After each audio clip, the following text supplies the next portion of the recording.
Thank you, Dave. Thank you, and good morning, everyone. Thanks for coming to my talk today. So I'm just gonna take this clicker here. Okay, perfect. Hi again, I'm Michelle. I'm the founder of the Web3 Chief of Staff community and also the Chief of Staff at MetaMask. And today, I'll be speaking about how you can build smarter and faster with the Chief of Staff. All right, so first off, what is a chief of staff? I wanted to gauge the room a little bit. How many of you have either worked with the chief of staff before or know someone in that type of role? Okay, so light's a little bit bright, but I think around like 20%. So I get this question probably once a day. And I've spoken to a lot of different chief of staffs across multiple industries. I've read a lot of thought leadership articles and resources on the role. And I would say it really boils down to these 4 points here. A lot of what a chief of staff does is being that connecting tissue, connecting people across teams, connecting projects, work streams, also being that air traffic controller, helping guide and ensure people are moving in that same direction. And then I wanted to call out these 2 points here. At a certain point, and I think it does vary depending on your company, at a certain point, once an organization gets to a certain size, there's a need to ensure everyone's up to date, on the same page from a communication standpoint. So that's really where a chief of staff can plug in to ensure that the company's moving forward. And then also being that honest broker and confidant. Oftentimes, we are the ones with the ears to the ground, so we can channel that feedback up to leadership and be very honest about what's happening, what's going well, what isn't going as well. So those are some main points of what a chief of staff is. So why does that matter, and how is this relevant to you? So this graph here is the evolution of a growing company. I'm just going to see if the laser works. Oh, yes, it works. OK. So this is called the Griner's curve, if you're interested in learning more about it. Raise of hands if this seems familiar to people, or if you've seen this before, or you've heard of the Griner's curve before. OK. So just a very brief overview. Throughout the course of building a company, oftentimes there will be various stages. And with each stage comes unique challenges and also opportunities. And I'll just briefly go through each one. Oops. Wait, OK. Oh, no. OK. So phase 1. There it says growth through creativity. That's usually when the company is starting off super small, the founder, co-founder is super scrappy, and you're trying to find product market fit. Once you, are you doing this? I'm sorry. Once you get that product market fit, then there's phase 2, where you're trying to move the company in a certain direction and grow it. And then at a certain point, you realize, OK, me and my co-founder and maybe that core team of 5 can't handle that workload anymore. There's just not enough time and hours in the day. So that's when you start reaching growth through delegation. You start hiring more, you start delegating your tasks. As you continue growing your organization, you start noticing, OK, now we have sub-teams working, but they're working really well in their sub-teams, but they're a bit siloed. People are not talking to each other. And that's where you see a need for more coordination. Phase 5 and 6 is when organizations get to a larger point where you see, OK, not only do we need sub-teams coordinating, but we need function areas. We need marketing to work better with engineering, to work better with product. And phase 6 is where you see growth through alliances, and that's when the company oftentimes reaches an inflection point in terms of growth internally. And that's when they'll start thinking through mergers and acquisitions or external partnerships like a joint venture. So from what I've seen in the Web3 space, I would say that a lot of Web3 companies seem to be in the phase 1 to 3, some in the like phase 4-ish. But just so I could get a gauge of the room, how many of you would you say are in like the phase 1 stage, where you're super early, trying to get product market fit? It's like you, your co-founder, and maybe a small team. Okay, all right, there you go, one person. And how many of you are like phase 2 and 3? You have the product market fit, you're trying to hire more, and you're just trying to figure it out. Okay, a good portion of you are phase 2 and 3. Phase 4 is, okay, you're hiring, you have a solid team. Now we need to coordinate. You need better systems and processes to be more efficient. Anyone there? Okay, a couple. And then anyone in the phase 5 and 6 stage, that's when it's quite larger, amazing, and you're thinking through how to develop more functional partnerships, and then also maybe in M&A. So, and I'm just gonna quickly call out here, across these 6 stages, there's a potential for crises here, and I like to call it as opportunities. And what could be interesting or valuable for the group here is that if you know you're at a phase 2, you can look forward and anticipate, okay, maybe in the future, in the next 6 months, 1 year, you might experience a control crisis, and maybe you can kind of get ahead of that, knowing that as your company develops, it potentially might experience this type of crisis, and you can get ahead of it there. So, what does that mean for you and the chief of staff role? So, how do you know if you need a chief of staff? And the reason I showed this slide here is because the role is intentionally ambiguous. And in a way, that's a superpower, because depending on what stage you are in your company, a chief of staff can really plug in and help you where your company needs, or even you as a leadership team needs. So, as an example, it seems like a good number of the group here is probably in the phase 2 and 3. So, some questions that you might want to consider when you think about hiring is, like, do you need more processes and systems for efficiency? Are teams working like super scrappily and it's done in a very grassroots and organic manner? But at a certain point, as you're hiring more, does it make sense to build out something more formally to help the team work more effectively? Another one too is like, are you noticing that the workload is just becoming too much, and that extra work is not really nicely fitting into like engineering or product? It's a little bit of a special project. So a lot of chief of staffs, they tend to take on the work that doesn't fit nicely within a standard functionary like product.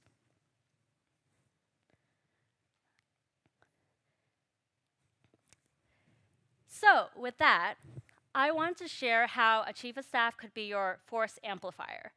And here are some questions for you as you're building out your companies and growing your organizations around whether you think you might need one now, or perhaps even anticipating your needs in the future.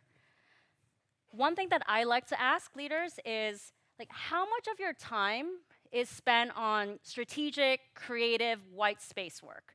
And really thinking through, what is the best use of your time? As a founder, does it make sense for you to be approving budgets? Does it make sense for you to be negotiating like vendor contracts, or like setting up the HR system? Maybe not, maybe so, but I think these are some important questions to think about. What is the best use of your time? Another area that I wanted to call out is culture too. As you're building out a company, especially when it's a small core team, you're really able to have and develop and foster that culture. That being said, as you hire and grow more, how do you maintain and preserve that special sauce? The elements of the culture that you want to preserve, and that represents what your company stands for. And I think that's also really where a chief of staff can plug in.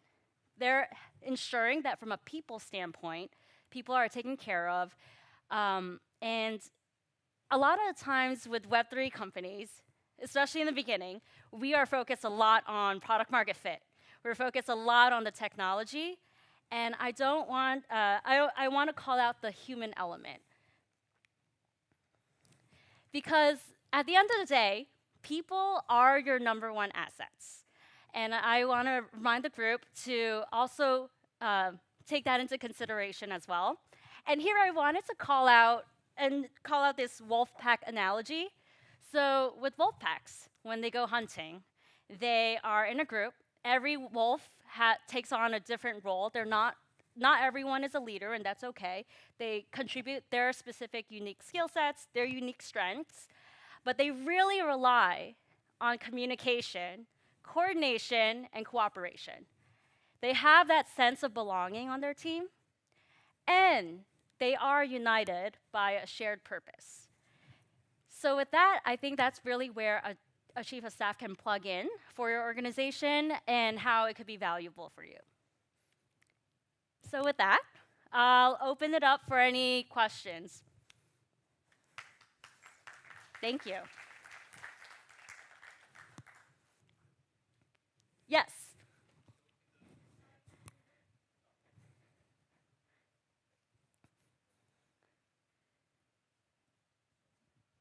Thank you. I'm curious to know more about the crises you mentioned in the chart. Like, if you could spend a bit of time talking about each one. Yeah, sure. Oh, wait. Okay. Yes. So, oops. Okay, so in the very beginning, you're starting your company, and it's probably you and a co-founder, and you're trying to find product market fit. What you'll notice is at a certain point, you'll probably want to raise around funding. That's where there's a little bit, they call it a leadership crisis, meaning there's a need for people who have like fundraised before or know how to talk and pitch to VCs and kind of understand how the fundraising process works. Growing through direction and delegation. So once you have the product market fit, let's assume you raised money, there's a little bit of an autonomy and crisis control. And what do I mean by that?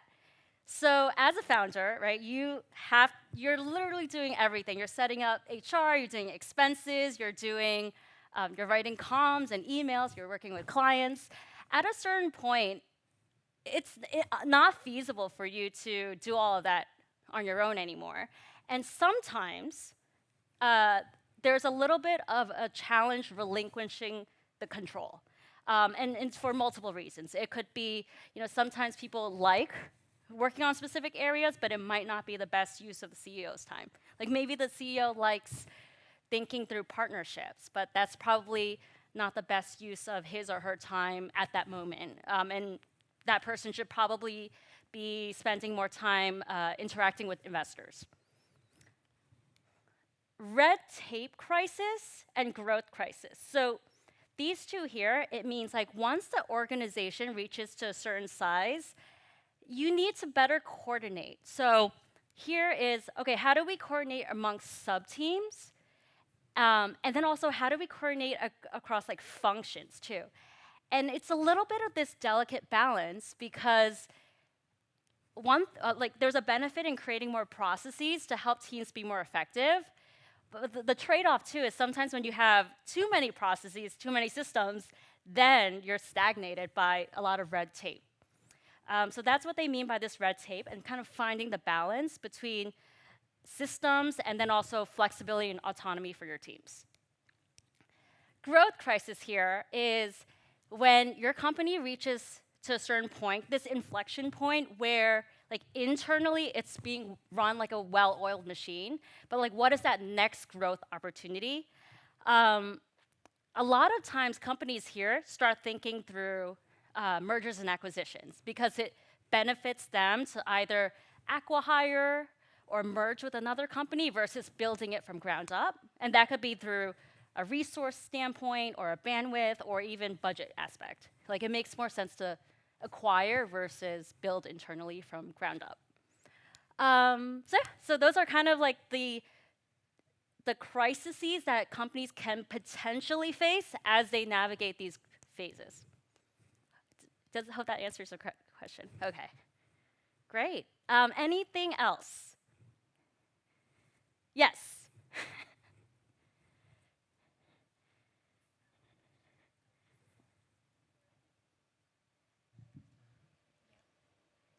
Oh, oh, it is on. Question. So when should a company start thinking about bringing in a chief of staff? Maybe from a preventative standpoint, before the crises start hitting? Yeah, that's a great question. There isn't a perfect science to it. What I've seen, just from my time here at MetaMask and then also at Google, is companies tend to start looking for a chief of staff in that like phase 2, phase 3 stage. From a headcount standpoint, I've noticed like 50 tends to be kind of the standard number like outside of Web 2.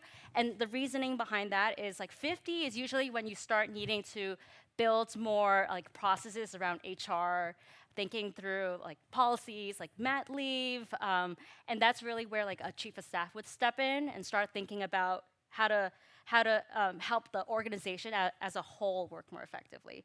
So there isn't a perfect number, but I would say usually around the 50 mark. But then again, it really depends on like what your company needs at that moment. Thank you. Great question. 1, 2, 3. My question is probably hard to set up. There is usually a problem with resources on phase 1 to even 3. So what do you think about, should you grow your sort of own chief of staff from probably, like usually people in startups, they have multiple hats, and probably it's a good idea to grow someone to chief of staff. Usually it could be, like in technical startups, could be leads. Or you should always target on someone from outside. I mean, can you speculate on that? Oh, that's a great question. So what I'm hearing is you're asking, does it make sense to grow someone from internally or hire from externally? Is that what your question? Okay. That's all, yeah, so there's also no perfect science there. There's pros and cons to each. When you hire from internally, what's super valuable is that person already knows like the people, the systems, the processes. So if you up-level that person can go like up and running right away.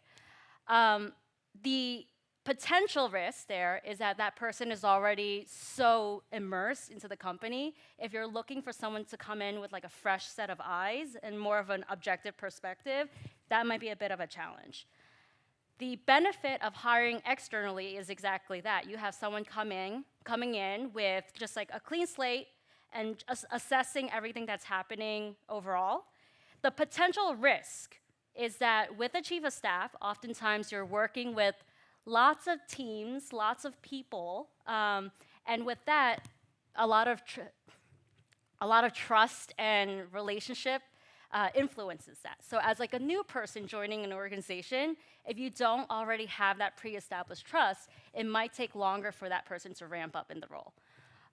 Within Web3, what I've seen, especially from the Web3 community, a lot of them have come in externally. I think part of it is like Web3, a lot of the companies are very new. I think also the role in this industry is pretty nascent as well. So I would say of the 50 people in the community, probably 2 of them have been up-leveled internally versus an external hire. Great question. Thank you.